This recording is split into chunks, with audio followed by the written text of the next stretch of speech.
മിശിഹായിൽ ഏറ്റവും സ്നേഹം നിറഞ്ഞ ഗുഡ്നസ് ടി വിയുടെ പ്രിയ പ്രേക്ഷകരെ, ബൈബിളിലൂടെ ഒരു തീർത്ഥാടനം എന്ന ബൈബിൾ പഠന പരമ്പരയുടെ പുത്തൻ എപ്പിസോഡിലേക്ക് നിങ്ങൾക്കേവർക്കും സ്നേഹപൂർവ്വം സ്വാഗതം.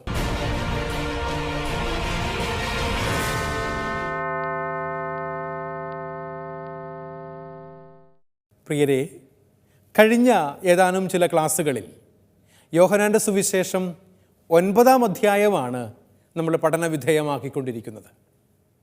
യോഹന്നാൻ്റെ 9-ാം അധ്യായം അന്ധനായ മനുഷ്യന് കാഴ്ച കൊടുക്കുന്ന യേശു കർത്താവിനെയും ആത്മീയ അന്ധതയിൽ നിന്നും ലോകത്തിൻ്റെ പ്രകാശമായ യേശുവിലേക്കുള്ള വിശ്വാസവർദ്ധനവിനെയും കുറിച്ചാണ് പ്രതിപാദിക്കുന്നത്.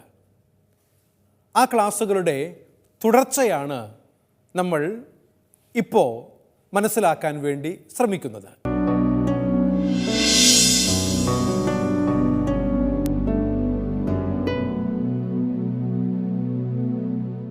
യോഹന്നാൻ്റെ സുവിശേഷം 9-ാം അധ്യായത്തിൻ്റെ 41 വാക്യങ്ങൾ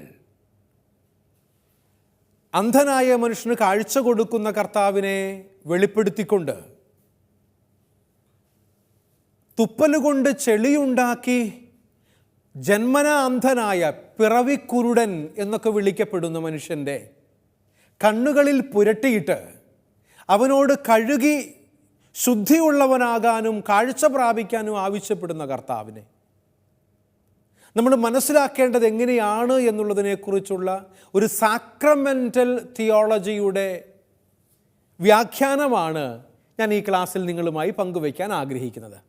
അതുകൊണ്ട് തന്നെയും സ്ക്രീനിൽ നിങ്ങൾക്ക് കാണാനായി സാധിക്കും, മാമോദീസായെ സൂചിപ്പിക്കുന്ന ഒരടയാളമായിട്ടാണ് തുപ്പലുകൊണ്ട് ചെളിയുണ്ടാക്കി കണ്ണുകളിൽ പൂശുന്ന യേശു കർത്താവിനെ അവതരിപ്പിച്ചുകൊണ്ട് യോഹന്നാൻ സൂചിപ്പിക്കുന്നത് എന്നുള്ളതും ഒരു പ്രധാനപ്പെട്ട ഒരു പ്രസ്താവനയാണ്.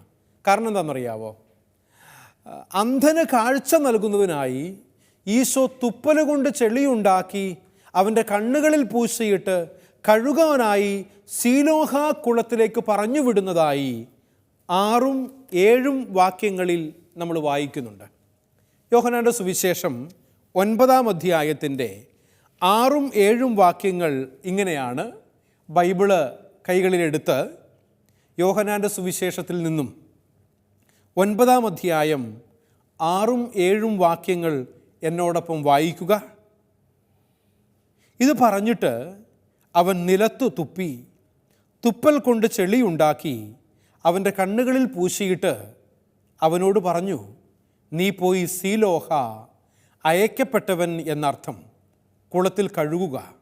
അവൻ പോയി കഴുകി കാഴ്ചയുള്ളവനായി തിരിച്ചു വന്നു. സഹോദരങ്ങളെ, ഈ വചനഭാഗം നമ്മെ ഓർമ്മപ്പെടുത്തുന്നത് മാമോദീസ എന്ന കൂദാശയെക്കുറിച്ചുള്ള കൃത്യമായ ചില കൗദാശികമായ പഠനങ്ങൾ ഉൾച്ചേർന്നിട്ടുണ്ട് എന്നുള്ളതാണ്. ഇവിടെ ഈ കർമ്മങ്ങളെല്ലാം പ്രതീകാത്മകമായി നമുക്ക് കാണാനായി സാധിക്കുമെന്നാണ് എനിക്ക് തോന്നുന്നത്. ഒരു പുതിയൊരു കാഴ്ചപ്പാട് ഞാൻ നിങ്ങളുമായി പങ്കുവയ്ക്കുകയാണ്. ഈ അന്ധനായ മനുഷ്യനെ തുപ്പലുകൊണ്ട് ചെളിയുണ്ടാക്കി കണ്ണിൽ പൂശിയിട്ട് കഴുകി നീ കാഴ്ച പ്രാപിക്കുക എന്ന് പറയുന്ന യേശു കർത്താവിൻ്റെ ഈ വാക്കുകളെ ഒരു പുതിയ രീതിയിൽ സാക്രമെൻ്റൽ കൗദാശികമായി കാണാൻ വേണ്ടിയിട്ടുള്ള ശ്രമമാണ് ഞാൻ നിങ്ങളുടെ മുമ്പിൽ അവതരിപ്പിക്കുന്നത്. അതുകൊണ്ടാണ് പറയുക, കർത്താവ് ചെയ്യുന്ന ഈ കാര്യങ്ങളെയൊക്കെ പ്രതീകാത്മകമായി കാണാൻ നമുക്ക് സാധിക്കും. ചില പ്രതീകങ്ങളാണ് എന്ന് പറഞ്ഞാൽ പൂശലിൻ്റെയും കഴുകലിൻ്റെയും വിശ്വാസ വെളിച്ചത്തിലേക്ക് നയിക്കുന്ന ഈ അത്ഭുതം പ്രവേശക കൂദാശകളിൽ ഒന്നായ മാമോദീസായെ സൂചിപ്പിക്കുന്ന ഒരടയാളമാണ് എന്ന് നമുക്ക് മനസ്സിലാക്കാൻ സാധിക്കും. കാരണം എന്താണെന്നറിയാവോ? മാമോദീസ സ്വീകരിക്കാൻ ഒരു കുഞ്ഞിനെ ദേവാലയത്തിലേക്ക് കൊണ്ടുവരുമ്പോൾ മാതാപിതാക്കന്മാരും തലതൊട്ടപ്പനും തലതൊട്ടമ്മയും അതുപോലെ കുടുംബക്കാരും ബന്ധുമിത്രാദികളും അയൽപക്കക്കാരും ഒക്കെയായി മാമോദീസ ചടങ്ങിന് വേണ്ടിയിട്ട് കുഞ്ഞുങ്ങളെ ദേവാലയത്തിലേക്ക് കൊണ്ടുവരുമ്പോൾ നാം തിരിച്ചറിയേണ്ട ഒരു യാഥാർത്ഥ്യം ഇതാണ്: മാമോദീസ ഒരു പ്രവേശക കൂദാശയാണ്. നമ്മുടെ പൗരസ്ത്യ സഭയുടെ പാരമ്പര്യമനുസരിച്ച് പ്രവേശക കൂദാശകൾ 3 ആണ്. ഒന്നാമത്തേത് മാമോദീസ, രണ്ടാമത്തേത് വിശുദ്ധ കുർബാന, മൂന്നാമത്തേത് സ്ഥൈര്യലേപനം എന്നിങ്ങനെ 3 കൂദാശകളുടെ ആദ്യ 3 കൂദാശകളെ ഒരുമിച്ച് ചേർത്ത് പ്രവേശക കൂദാശകൾ എന്ന് പൗരസ്ത്യ സഭകൾ കൃത്യമായി ഓർമ്മപ്പെടുത്തുന്നുണ്ട്. അതുകൊണ്ട് തന്നെയും സഭയുടെ പുതിയ പഠനങ്ങൾക്കനുസരിച്ച് മാമോദീസ കൊടുക്കുമ്പോൾ തന്നെയും ആ കുഞ്ഞിൻ്റെ ചുണ്ടുകളിലും നാവിലും വിശുദ്ധ കുർബാനയാകുന്ന ഓസ്തിയിലും തിരുരക്തത്തിലുമുള്ള യേശു കർത്താവിനെ അപ്പവും വീഞ്ഞുമായി കർത്താവിൻ്റെ ശരീരവും രക്തവും ആ കുഞ്ഞിൻ്റെ നാവുകളിൽ വെച്ച് കൊടുക്കുന്നു എന്നുള്ളതും വിശുദ്ധ കുർബാന സ്വീകരണമായി നാം കാണേണ്ടതുണ്ട്. അതോടൊപ്പം തന്നെ സ്ഥൈര്യലേപനവും കൊച്ചു കുഞ്ഞിന് മാമോദീസ കൊടുക്കുന്നതിനോടൊപ്പം നൽകുന്നതാണ് തിരുസഭയുടെ പ്രവേശക കൂദാശകളുടെ പുതിയ ക്രമമെന്ന് ഞാൻ നിങ്ങളെ ഓർമ്മപ്പെടുത്താൻ ആഗ്രഹിക്കുന്നു. അതുകൊണ്ട് മാമോദീസയോടൊപ്പം തന്നെ കുർബാന സ്വീകരിക്കാനും സ്ഥൈര്യലേപനം സ്വീകരിക്കാനും നമ്മുടെ സഭാസമൂഹങ്ങളിൽ, ദേവാലയങ്ങളിൽ കുഞ്ഞുങ്ങൾക്ക് അവസരമുണ്ടാകുന്നുണ്ട് എന്നുള്ളതും നാം ഓർമ്മിക്കേണ്ട ഒരു കാര്യമാണ് എന്ന് സന്ദർഭവശാൽ ഞാൻ പറയട്ടെ. അതുകൊണ്ട് തന്നെയാണ് ഞാൻ പറയുന്നത്, തൈലം പൂശിക്കൊണ്ടാണ് ഒരു കുഞ്ഞിന് മാമോദീസ കൊടുക്കുന്നത്, അല്ലേ? തൈലം പൂശലുണ്ട്. അതുപോലെ സ്ഥൈര്യലേപനത്തിലും തൈലം പൂശുന്നുണ്ട്. അതോടൊപ്പം തന്നെ ഒരാളെ, ഒരു ഡീക്കനെ അച്ഛനായി അഭിഷേകം ചെയ്യുമ്പോൾ തൈലം പൂശുന്നുണ്ട്. അതുപോലെ സൗഖ്യ കൂദാശ എന്നറിയപ്പെടുന്ന രോഗിലേപനത്തിലും തൈലം പൂശലുണ്ട്. സഹോദരങ്ങളെ, ഇവിടെ ചെളിയുണ്ടാക്കി കണ്ണുകളിൽ പൂശി എന്ന് പറയുമ്പോൾ ഇത് അഭിഷേകത്തിൻ്റെ പ്രതീകമായി കണക്കാക്കപ്പെടുന്നു എന്നുള്ളതാണ് നാം തിരിച്ചറിയേണ്ട ഒരു കാര്യം. അതാണ് ഒന്ന്. രണ്ടാമത്തേത്, വെള്ളത്തിൽ കഴുകാൻ ആവശ്യപ്പെടുന്നു. വെള്ളമൊഴിച്ചുകൊണ്ടാണ് മാമോദീസ മുക്കുന്നത്. പിതാവിൻ്റെയും പുത്രൻ്റെയും പരിശുദ്ധാത്മാവിൻ്റെയും എന്ന് 3 ആവർത്തി പറഞ്ഞ് ആമേൻ ആമേൻ ആമേൻ എന്ന് തലതൊട്ടപ്പനും തലതൊട്ടമ്മയും ആവർത്തിച്ച് പറയുമ്പോൾ കുഞ്ഞിൻ്റെ ശിരസിലൂടെ നെറ്റിയിലേക്ക് വെള്ളമൊഴിച്ചിട്ടാണ് ഒരു കാർമ്മികൻ, വൈദികൻ മാമോദീസ മുക്കുന്നത്. അതുകൊണ്ട് തന്നെയും ഇത് പ്രതീകാത്മകമായി മാമോദീസയുടെ പ്രവേശക കൂദാശയുടെ അടയാളമായി കാണാൻ വേണ്ടി സാധിക്കുമെന്നുള്ള ഓർമ്മപ്പെടുത്തലാണ് ഞാൻ നിങ്ങളുമായി പങ്കുവയ്ക്കുന്നത്. അതുകൊണ്ട് വിശ്വാസ വെളിച്ചത്തിലേക്ക് നയിക്കുന്ന ഈ അത്ഭുതം പ്രവേശക കൂദാശകളിലൊന്നായ മാമോദീസയെ സൂചിപ്പിക്കുന്ന ഒരടയാളമായി നാം മനസ്സിലാക്കുന്നു. സഭാ പാരമ്പര്യത്തിൽ ഈ അത്ഭുതത്തെ ഇങ്ങനെയാണ് കണ്ടിരുന്നത് എന്നും ഞാൻ നിങ്ങളെ ഓർമ്മപ്പെടുത്തട്ടെ. പ്രത്യേകിച്ചൊരു സിറിയക്ക് പശ്ചാത്തലത്തിൽ, സിറിയൻ സഭകളിലുള്ള ഒരു പ്രാധാന്യമർഹിക്കുന്ന ഒരു ചിന്താരീതിയാണ് ഇപ്രകാരം മാമോദീസയുടെ അല്ലെങ്കിൽ പ്രവേശക കൂദാശയുടെ പശ്ചാത്തലത്തിൽ അന്ധനായ മനുഷ്യനെ കർത്താവ് ചെളി പൂശി വെള്ളം കൊണ്ട് കഴുകി ശുദ്ധിയാക്കുന്നതിലൂടെ മനസ്സിലാക്കാൻ വേണ്ടി ശ്രമിക്കുന്നത്, പഠിപ്പിക്കാൻ ശ്രമിക്കുന്നത്. സഹോദരങ്ങളെ, സഭയുടെ മാമോദീസ എന്ന കർമ്മത്തിൽ ഈ സുവിശേഷ വായന ഉൾപ്പെടുത്തിയിരിക്കുന്നു എന്നുള്ളതും ഇതിനോട് നമ്മൾ മനസ്സിലാക്കേണ്ട, ചേർത്ത് വയ്ക്കേണ്ട ഒരു യാഥാർത്ഥ്യമാണ്. സീറോ മലബാർ സഭ ഉൾപ്പെടുന്ന പൗരസ്ത്യ സഭകളിൽ മാമോദീസ കൊടുക്കുമ്പോൾ യോഹന്നാന്റെ സുവിശേഷം 9-ാം അധ്യായത്തിലെ അന്ധനായ മനുഷ്യന് സൗഖ്യം നൽകുന്ന തുപ്പൽ കൊണ്ട് ചെളിയുണ്ടാക്കി സിലോയായിൽ കഴുകുക എന്ന് പറയുന്ന ആ വചനഭാഗം വായിക്കുന്നതിൻ്റെ കാരണം ഇതാണ്. അതുകൊണ്ട് തന്നെയും മാമോദീസ നൽകുമ്പോൾ കാർമ്മികൻ തുപ്പൽ കൊണ്ട് ശിശുവിൻ്റെ കൺപോളകളിലും കാതുകളിലും കുരിശു വരച്ച് തുറക്കപ്പെടുക എന്ന് പറയുന്ന പതിവ് ഒരിക്കൽ സഭയിൽ ഉണ്ടായിരുന്നു എന്നതും ഞാൻ ഇത്തരുണത്തിൽ നിങ്ങളെ ഓർമ്മപ്പെടുത്താൻ ആഗ്രഹിക്കുകയാണ്. പൂശുക എന്നതിന് ക്രിസ്മ എന്ന ഗ്രീക്ക് വാക്കാണ് ഉപയോഗിച്ചിരിക്കുന്നത്. നിങ്ങൾക്ക് സ്ക്രീനിൽ കാണാൻ വേണ്ടി സാധിക്കും. പൂശുക എന്നതിന് ക്രിസ്മ, കണ്ടോ നിങ്ങൾ? ക്രിസ്മ എന്ന വാക്ക് ക്രിസം എന്നും തൈലാഭിഷേകത്തെക്കുറിച്ച് പറയാറുണ്ടല്ലോ. കരിസ്മാറ്റിക് എന്ന വാക്കുകളൊക്കെ വരുമ്പോൾ അതിൻ്റെ മൂലപദാർത്ഥം എന്ന് പറയുക ക്രിസ്മ എന്ന വാക്കിൽ നിന്നാണ്. ഈ ഗ്രീക്ക് വാക്ക് ഇവിടെ ഉപയോഗിച്ചിരിക്കുന്നത് പൂശുക എന്ന മലയാള അർത്ഥം വരുന്ന രീതിയിലാണ് മാമുദീസ വേളയിലെ തൈലാഭിഷേകത്തെ സൂചിപ്പിക്കുന്നതിനാണ് ഇപ്രകാരം പൂശുക എന്നർത്ഥം വരുന്ന ക്രിസ്മ എന്ന ഗ്രീക്ക് വാക്ക് ഉപയോഗിച്ചിരിക്കുന്നത് എന്നും ഞാൻ നിങ്ങളെ ഓർമ്മപ്പെടുത്താൻ ആഗ്രഹിക്കുകയാണ്. ചെളി കൊണ്ട് പൂശി ബാഹ്യമായ കണ്ണുകൾ തുറന്നതിലൂടെ ആത്മീയ പ്രകാശം ലഭിക്കാനായി മാമോദീസായിൽ പരിശുദ്ധാത്മാവിനാൽ അഭിഷേകം ചെയ്യപ്പെടേണ്ടതിൻ്റെ ആവശ്യകതയാണ് ഇവിടെ എടുത്തു കാണിക്കുന്നത്. പരിശുദ്ധാത്മാവാണ് ആത്മീയ ഉൾക്കാഴ്ച നൽകുന്നത് എന്ന് നമുക്കറിയാമല്ലോ. പരിശുദ്ധാത്മാവിനെ നമ്മൾ സ്വീകരിക്കുന്നത് മാമോദീസായിലൂടെയാണ്. പ്രവേശക കൂദാശകളിൽ ഒന്നാമത്തേതായ മാമോദീസായിലൂടെ ഒരു കുഞ്ഞ് തിരുസഭയിൽ ജനിക്കുമ്പോൾ തന്നെയും പരിശുദ്ധാത്മാവിനെ സ്വീകരിക്കുന്നു. ക്രിസ്തുവിലുള്ള വിശ്വാസത്തിലൂടെ മാമോദീസ ഇല്ലെങ്കിലും പരിശുദ്ധാത്മ സ്വീകരണം സംഭവിക്കുന്നുണ്ട് എന്ന് നമുക്ക് മനസ്സിലാക്കാനായി സാധിക്കും. അതുകൊണ്ട് തന്നെയും സഹോദരങ്ങളെ, തിരിച്ചറിയുക, പരിശുദ്ധാത്മാവാണ് ആത്മീയ ഉൾക്കാഴ്ചയുള്ളവരായി നമ്മെ നയിക്കുന്നത്. അതുകൊണ്ട് മാമോദീസ അനുഭവത്തെ പ്രകാശിപ്പിക്കപ്പെടലെന്ന് പുതിയ നിയമത്തിൽ വിശേഷിപ്പിക്കുന്നുണ്ട്. അതുകൊണ്ടാണ് ലോകത്തിൻ്റെ പ്രകാശമായ കർത്താവിനെക്കുറിച്ച് അവതരിപ്പിക്കുമ്പോൾ മാമോദീസായിലേക്ക് വിരൽ ചൂണ്ടുന്നുണ്ട് എന്ന് ഞാൻ നിങ്ങളോട് പറയാനുള്ള കാരണം അതാണ്. മാമോദീസ അനുഭവത്തെ പ്രകാശിപ്പിക്കപ്പെടൽ എന്ന് പുതിയ നിയമം കൃത്യമായും വിശേഷിപ്പിക്കുന്നുണ്ട് എന്ന് ഓർമ്മപ്പെടുത്തുകയാണ്. മാമോദീസായിലൂടെ മിശിഹായിലുള്ള വിശ്വാസത്തിലേക്ക് പ്രവേശിപ്പിക്കപ്പെട്ടവരിലേക്ക് ദൈവത്തിൻ്റെ പ്രതിരൂപമായ മിശിഹായുടെ സുവിശേഷത്തിൻ്റെ പ്രകാശം ദൃശ്യമാകുന്നു എന്നും അത് മിശിഹായുടെ മുഖത്ത് വെളിവാക്കപ്പെട്ട ദൈവ തേജസ്സിനെ പറ്റിയുള്ള അറിവിൻ്റെ പ്രകാശമാണെന്നും പൗലോസ് അപ്പോസ്തലൻ കൊറിന്തോസുകാർക്ക് എഴുതിയ 2-ാം ലേഖനത്തിൻ്റെ 4-ാം അധ്യായം 4, 5, 6 വാക്യങ്ങളിലൂടെ നമ്മെ ഓർമ്മപ്പെടുത്തുന്നുണ്ട്. ആ വചനഭാഗം ഞാൻ നിങ്ങൾക്കായി ഒന്ന് വായിക്കുകയാണ്. ബൈബിള് കൈകളിലെടുക്കുക. 2 കൊറിന്തോസ് 4-ാം അധ്യായം 4, 5, 6 വാക്യങ്ങൾ നോക്കുക. ഇപ്രകാരം നമ്മൾ വായിക്കുന്നു: ഈ ലോകത്തിൻ്റെ ദേവൻ അവിശ്വാസികളായ അവരുടെ മനസ്സിനെ അന്ധമാക്കിയിരിക്കുന്നു. തന്നിമിത്തം ദൈവത്തിൻ്റെ പ്രതിരൂപമായ ക്രിസ്തുവിൻ്റെ മഹത്വമേറിയ സുവിശേഷത്തിൻ്റെ പ്രകാശം അവർക്ക് ദൃശ്യമല്ല.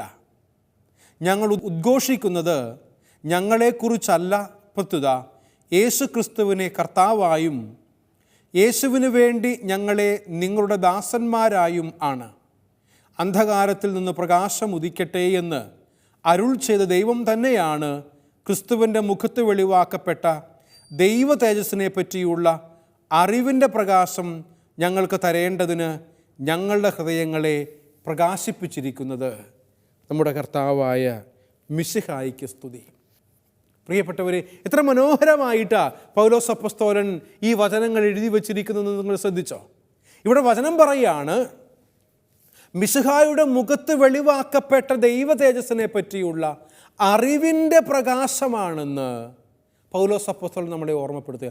അറിവിൻ്റെ ഈ പ്രകാശത്തിലേക്ക് നമ്മെ നയിക്കുക എന്നുള്ളതാണ് യേശു കർത്താവിലൂടെ വെളിവാക്കപ്പെടുന്ന ദൈവീക തേജസ് മാമോദീസ എന്ന പ്രവേശക കൂദാശയിലൂടെ നമുക്ക് നൽകുന്നത്. ദൈവപുത്രനും ദൈവത്തിൻ്റെ പുത്രിയുമായി നമ്മൾ ജനിക്കുന്നത് ഈ മാമോദീസായിലൂടെയാണ് എന്ന് നമുക്കറിയാമല്ലോ. അതുകൊണ്ട് തന്നെയും ദൈവം മനുഷ്യഹൃദയങ്ങളെ പ്രകാശിപ്പിക്കുന്ന അനുഭവമാണ് വിശ്വാസ അനുഭവമെന്ന് പൗലോസ് ശ്ലീഹ ഇവിടെ കൂട്ടിച്ചേർക്കുന്നുണ്ട്, നമ്മെ ഓർമ്മപ്പെടുത്തുന്നുണ്ട്. അതുകൊണ്ട് ദൈവികമായി പ്രകാശത്തിൽ ജീവിക്കുക എന്നുള്ളതാണ് കർത്താവ് നമ്മോട് ആവശ്യപ്പെടുന്നത് എന്ന് തിരിച്ചറിയുക. അതുകൊണ്ട് മാമോദീസായിലൂടെ നമുക്ക് ലഭിച്ച ക്രിസ്തീയ വിശ്വാസം മിശിഹായുടെ സുവിശേഷത്തിൻ്റെ പ്രകാശത്താൽ പ്രകാശിതരാകാനുള്ള വിളിയാണ് എന്ന് മനസ്സിലാക്കുക. സഹോദരങ്ങൾ, ഇതൊരു ദൈവികമായ വിളിയാണ്. മാതാപിതാക്കന്മാർ ക്രൈസ്തവരാണ്, കത്തോലിക്കരാണ് എന്നതുകൊണ്ട്, മാമോദീസ മുക്കി എന്ന കാരണം കൊണ്ട് മാത്രം ആരും ക്രൈസ്തവരായി ജീവിക്കുന്നില്ല എന്ന് നമുക്കറിയാമല്ലോ. മറിച്ച് ഇതെൻ്റെ ബോധപൂർവകമായ ഒരു തീരുമാനമാണ്. പ്രായപൂർത്തിയായതിനു ശേഷം യേശു കർത്താവിലുള്ള വിശ്വാസത്തിൽ അടിയുറച്ചു നിന്നുകൊണ്ട് മുൻപോട്ട് പോകാൻ വേണ്ടി ഞാൻ എടുക്കുന്ന ബോധ്യമുള്ള ഒരു തീരുമാനമാണിത്. അങ്ങനെയാണ് എന്നെ തന്നെ ഞാൻ കർത്താവിന് വേണ്ടി പൂർണ്ണമായും സമർപ്പിക്കുന്നത്. മാമോദീസ അറിവില്ലാത്ത നാളിൽ കുഞ്ഞായിരിക്കുമ്പോൾ സ്വീകരിക്കുന്നതാണ്. തലതൊട്ടപ്പനും തലതൊട്ടമ്മയുമാണ് എനിക്ക് വേണ്ടി മാമോദീസ വേളയിൽ കാർമ്മികൻ ചോദിച്ച ചോദ്യങ്ങൾക്ക് തിരുസഭാ മാതാവിൻ്റെ മുൻപിൽ ഉത്തരം കൊടുത്തത്. എന്നാൽ അറിവോടും ബോധ്യത്തോടും സമ്മതത്തോടും കൂടെ ഞാൻ തന്നെയും ഈ വിശ്വാസം ഏറ്റുപറയുന്നുണ്ട്. കുർബാന സ്വീകരണത്തിലും സ്ഥൈര്യലേപനത്തിലും തുടർന്നുള്ള മറ്റു കൂദാശകളിലൂടെയും മറ്റും നമ്മൾ കടന്നു പോകുമ്പോൾ, സഹോദരങ്ങളെ, മാമോദീസായിലൂടെ നമുക്ക് ലഭിച്ച ക്രിസ്തീയമായ വിശ്വാസം മിശിഹായുടെ സുവിശേഷത്തിൻ്റെ പ്രകാശത്താൽ നാം എല്ലാവരും എപ്പോഴും പ്രശോഭിക്കുന്നവരാകാൻ നമ്മെ സഹായിക്കുന്നു എന്ന് മനസ്സിലാക്കാം. ഈ വിളിയെയാണ് അന്ധന് കാഴ്ച നൽകുന്ന അത്ഭുതം അടയാളപ്പെടുത്തുന്നത് എന്ന് തിരിച്ചറിയുക. ഇതൊരു അടയാളമാണ്. അന്ധനായ മനുഷ്യന് കർത്താവ് കാഴ്ച കൊടുക്കുന്നത് ഒരടയാളമാണ്. എന്തിൻ്റെ അടയാളമാണ്? ഇതൊരു ദൈവവിളിയാണ് എന്നതിൻ്റെ അടയാളം. ഒരു ക്രിസ്ത്യാനിയാവുക, കത്തോലിക്കനാകുക എന്നുള്ളത് ഒരു ദൈവവിളിയാണ് എന്ന് തിരിച്ചറിയുക. ഒരു വൈദികനാകുക എന്നുള്ളത് എന്നെ സംബന്ധിച്ചുള്ള ദൈവവിളിയാണ്. വിവാഹം കഴിച്ച് കുടുംബജീവിതം നയിക്കുക എന്നുള്ളത് നിങ്ങളെക്കുറിച്ചുള്ള ദൈവവിളിയാണ് എന്ന് പറയാം.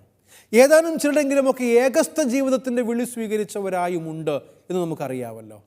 ദൈവം ഇപ്രകാരം ദൈവമഹത്വത്തിന് വേണ്ടിയിട്ട് നമ്മളെ പലതരത്തിലുള്ള ജീവിത വഴികളിലൂടെ നടത്തിക്കൊണ്ടു പോകുന്നു, കൈപിടിച്ചു നടത്തുന്നു എന്നുള്ളതാണ് യാഥാർത്ഥ്യം. അതുകൊണ്ട് തന്നെയും തുപ്പലുകൊണ്ട് ചെളിയുണ്ടാക്കിയതിനു ശേഷം സീലോഹായിൽ പോയി കഴുകുക എന്നാണ് ഈശോ ആ മനുഷ്യനോട് പറഞ്ഞത്. ഇവിടെ സീലോഹ എന്ന വാക്കിൻ്റെ അർത്ഥം അയക്കപ്പെട്ടവൻ എന്നാണ്. അയക്കപ്പെട്ടവൻ എന്നർത്ഥം വരുന്ന സീലോഹായിൽ പോയി കഴുകി സൗഖ്യം പ്രാപിക്കുക എന്നതാണ്. നിങ്ങൾക്ക് സ്ക്രീനിൽ കാണാൻ വേണ്ടി സാധിക്കും.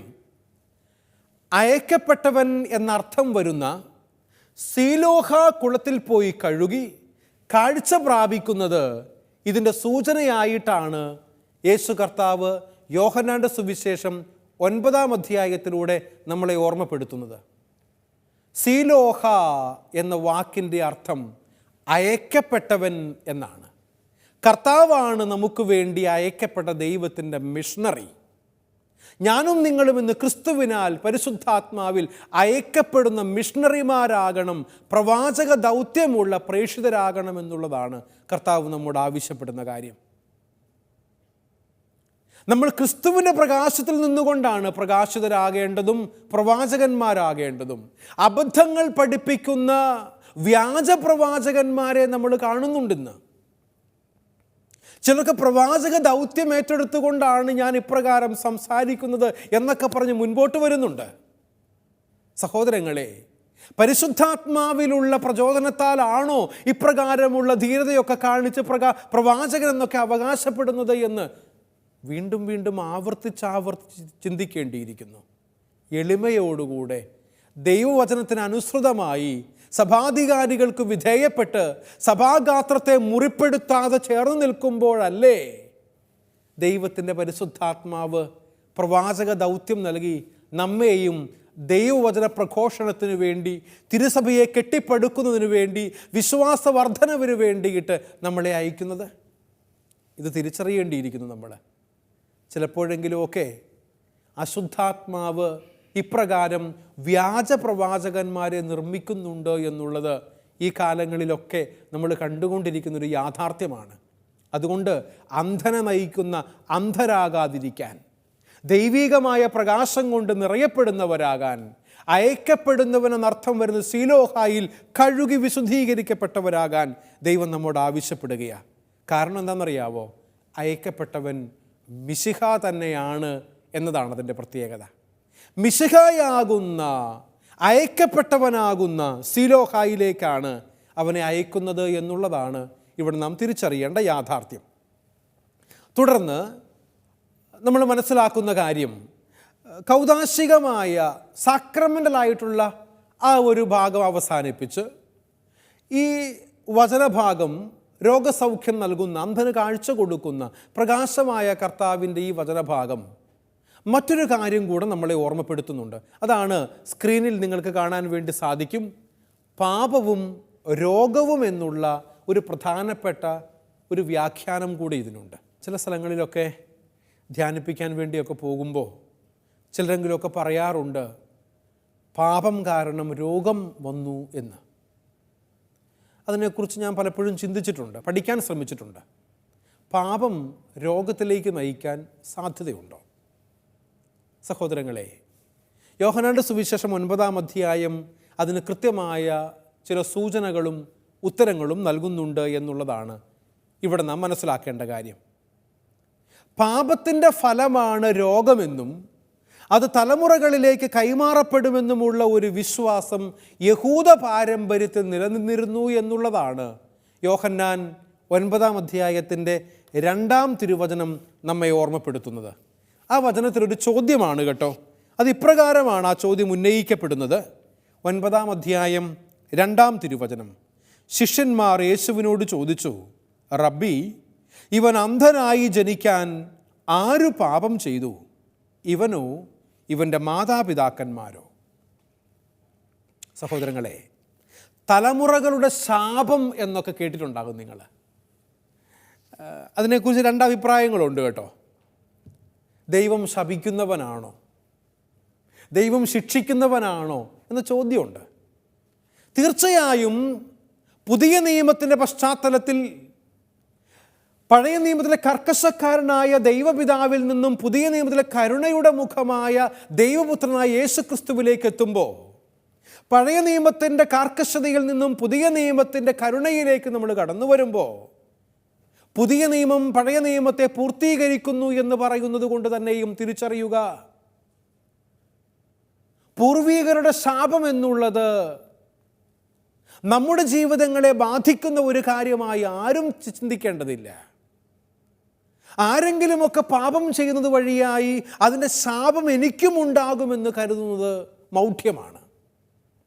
ഞാൻ ചെയ്യുന്ന പ്രവൃത്തിയുടെ പരിണിത ഫലമാണ് ഞാൻ അനുഭവിക്കേണ്ടത്. മാതാപിതാക്കളുടെ പാപത്തിന് മാതാപിതാക്കന്മാർ തന്നെയാണ് അതിൻ്റെ കോൺസിക്വൻസ്, അതിൻ്റെ പരിണിത ഫലം അനുഭവിക്കേണ്ടത്. അതുകൊണ്ട് തലമുറകളുടെ ശാപം എന്നൊക്കെ പറഞ്ഞ് ആരെങ്കിലുമൊക്കെ നമ്മളെ വിഡ്ഢികളാക്കാൻ വേണ്ടി ശ്രമിക്കുന്നുണ്ടാകാം ഒരു പക്ഷേ. സഹോദരങ്ങളെ, ദൈവികമായ കാഴ്ചപ്പാട് എന്ന് പറയുന്നത് പഴയ നിയമത്തിൽ അപ്രകാരമുള്ള ഒരു ചിന്ത നിലനിന്നിരുന്നു എന്നുള്ളതിൽ നിന്നാണ്. പഴയ നിയമത്തിൻ്റെ തോറയിൽ നമ്മൾ അപ്രകാരമുള്ള ചില വചനഭാഗങ്ങൾ കാണുന്നുണ്ട്. എസെക്കിയേൽ പ്രവാചകനും സമാനമായ ഒരു വാദഗതി മുമ്പോട്ട് വെക്കുന്നുണ്ട്. പുറപ്പാടിൻ്റെ പുസ്തകത്തിലും മറ്റും കാണുന്ന ഒരു വാദഗതിയാണ്, മാതാപിതാക്കളുടെ പാപത്തിന് 3ഉം 4ഉം തലമുറകൾ വരെയും ശിക്ഷിക്കുന്നവനാണ് ദൈവമായ കർത്താവ് എന്നുള്ള അസഹിഷ്ണുവായ ദൈവത്തെക്കുറിച്ചുള്ള ചിന്ത. എന്നാൽ പുതിയ നിയമത്തിലേക്ക് കടന്നു വരുമ്പോൾ അതിനെ തള്ളിക്കളയുന്നുണ്ട് എന്നുള്ളത് 9-ാമത്തെ അധ്യായം നമുക്ക് നൽകുന്ന കൃത്യമായ ഒരു പഠനമാണ് എന്ന് തിരിച്ചറിയുക. ഈശോ ഈ പാരമ്പര്യത്തെ തള്ളിക്കളയുകയും രോഗങ്ങളുടെയും സഹനങ്ങളുടെയും അർത്ഥം ശിഷ്യന്മാർക്ക് വിശദീകരിച്ചു കൊടുക്കുവാൻ 9-ാം അധ്യായത്തിൻ്റെ അന്ധനെ സുഖപ്പെടുത്തുന്ന വചനഭാഗം ഉപയോഗപ്പെടുത്തുകയും ചെയ്യുന്നുണ്ട്. ഈശോ അവന് കൊടുക്കുന്ന ഉത്തരം വളരെ വ്യക്തമല്ലേ? യഹൂദന്മാർ വന്നിട്ട് അവരുടെ പാരമ്പര്യം അനുസരിച്ച് പഴയ നിയമം പഠിപ്പിക്കുന്ന രീതിയിൽ ഇവൻ അന്ധനായി ജനിക്കാൻ കാരണം ഇവൻ്റെ പാപമാണോ ഇവൻ്റെ മാതാപിതാക്കന്മാരുടെ പാപമാണോ എന്ന ചോദ്യത്തിന് ഈശോ കൊടുക്കുന്ന ഉത്തരം 3-ാമത്തെ വാക്യത്തിലുണ്ട്. യേശു മറുപടി പറഞ്ഞു, ഇവനോ ഇവൻ്റെ മാതാപിതാക്കന്മാരോ പാപം ചെയ്തിട്ടല്ല, പ്രത്യുത ദൈവത്തിൻ്റെ പ്രവൃത്തികൾ ഇവനിൽ പ്രകടമാകേണ്ടതിനാണ് എന്ന് അസന്നിഗ്ധമായി കർത്താവ് പ്രസ്താവിക്കുന്നു. സഹോദരങ്ങളെ, ഇവൻ്റെയോ ഇവൻ്റെ മാതാപിതാക്കന്മാരുടെയോ പാപനിമിത്തമല്ല, പ്രത്യുത ദൈവത്തിൻ്റെ പ്രവൃത്തികൾ ഇവനിൽ പ്രകടമാകേണ്ടതിനാണ് ഇവൻ അന്ധനായി ജനിച്ചത് എന്നാണ് യേശു കർത്താവ് ഇവിടെ ഓർമ്മപ്പെടുത്താൻ ആഗ്രഹിക്കുന്ന കാര്യം. അതുകൊണ്ട് പാപത്തിൻ്റെ ഫലമായി ഒരു കാര്യം നമ്മൾ തിരിച്ചറിയണം കേട്ടോ. പാപത്തിൻ്റെ പരിണിത ഫലമായി രോഗങ്ങൾ ഉണ്ടാകാം, എന്നാൽ എല്ലാ രോഗങ്ങളും പാപത്തിൻ്റെ ഫലമാണ് എന്ന നിലപാട് ശരിയല്ല. ഇതാണ് ഞാൻ നിങ്ങളോട് പറയാൻ ആഗ്രഹിക്കുന്ന കാര്യം. പാപം വഴി രോഗമുണ്ടാകാം, സാധ്യതകളുണ്ട്. അങ്ങനെയുള്ള രോഗങ്ങൾ ഞാൻ കണ്ടിട്ടുണ്ട്. പാപം ചെയ്തതിൻ്റെ പരിണിത ഫലമായി രോഗമുണ്ടായി എന്നോർത്ത് എല്ലാ രോഗങ്ങളുടെയും കാരണം പാപമാണ് എന്നുള്ള നിലപാട് ശരിയല്ല എന്നുള്ളതാണ് ബാലൻസ്ഡ് ആയിട്ടുള്ളൊരു ആറ്റിറ്റ്യൂഡ് എന്ന് ഞാൻ കരുതുകയാണ്. കാരണം എന്താണെന്നറിയാവോ? നിഷ്കളങ്കരുടെ സഹനം മനുഷ്യരാശിയുടെ ആരംഭം മുതലേ മനുഷ്യൻ നേരിടുന്ന ഒരു പ്രശ്നമാണ്. അതൊരു രഹസ്യമാണ് എന്ന് നമുക്കറിയാം. നിഷ്കളങ്കരായ മനുഷ്യർ, പാപം ചെയ്യാത്ത മനുഷ്യരും ഒരുപക്ഷെ സഹനങ്ങളിലൂടെ, ദുഃഖങ്ങളിലൂടെ, വേദനകളിലൂടെ, ദുരന്തങ്ങളിലൂടെ, പീഡനങ്ങളിലൂടെ കടന്നു പോകേണ്ടി വരുന്നു എന്നുള്ളതും ഒരു യാഥാർത്ഥ്യമല്ലേ? പഴയ നിയമത്തിലെ ജോബിൻ്റെ പുസ്തകം തന്നെ ഈ രഹസ്യത്തെയാണ് അവതരിപ്പിക്കുന്നത് എന്ന് നമുക്കറിയാമല്ലോ. മാനുഷികമായി തൃപ്തികരമായ മറുപടി കണ്ടെത്താൻ കഴിയാത്ത ദൈവത്തിൻ്റെ ഈ രഹസ്യമായ രൂപത്തെ നമ്മൾ തിരിച്ചറിയേണ്ടിയിരിക്കുന്നു. ഇന്നസെൻ്റ് സഫറിങ് എന്ന് നമ്മൾ വിളിക്കും. അതുകൊണ്ട് തന്നെയും പ്രിയപ്പെട്ടവരെ, നിഷ്കളങ്കമായി നമ്മുടെ ജീവിതങ്ങളിലും ചിലപ്പോഴെങ്കിലുമൊക്കെ സഹനങ്ങളുണ്ടാകാം. അതുകൊണ്ട് ഈ സഹനങ്ങളെ ക്രിസ്തുവിൻ്റെ സഹനങ്ങളോട് ചേർത്ത് വെച്ച് മനസ്സിലാക്കാൻ വേണ്ടി ഞാനും നിങ്ങളും ശ്രമിക്കുമ്പോഴാണ് അതിനർത്ഥമുണ്ടാകുന്നത്. നമ്മുടെ വിശ്വാസത്തിൽ മുൻപോട്ട് പോകാനുള്ള കൃപ നമുക്ക് തുടർച്ചയായി ലഭിക്കുന്നത്.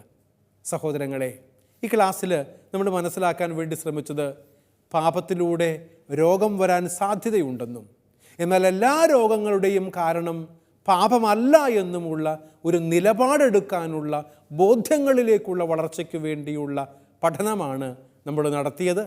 ഇതിൻ്റെ തുടർ ക്ലാസ്സുകളിൽ അല്പം കൂടെ വ്യക്തതയോടുകൂടെ ഈ കാര്യങ്ങൾ മനസ്സിലാക്കാൻ നമുക്ക് ശ്രമിക്കാം. വീണ്ടും കാണും വരെയും നിങ്ങൾക്കെല്ലാവർക്കും ദൈവാനുഗ്രഹം ആശംസിക്കുന്നു.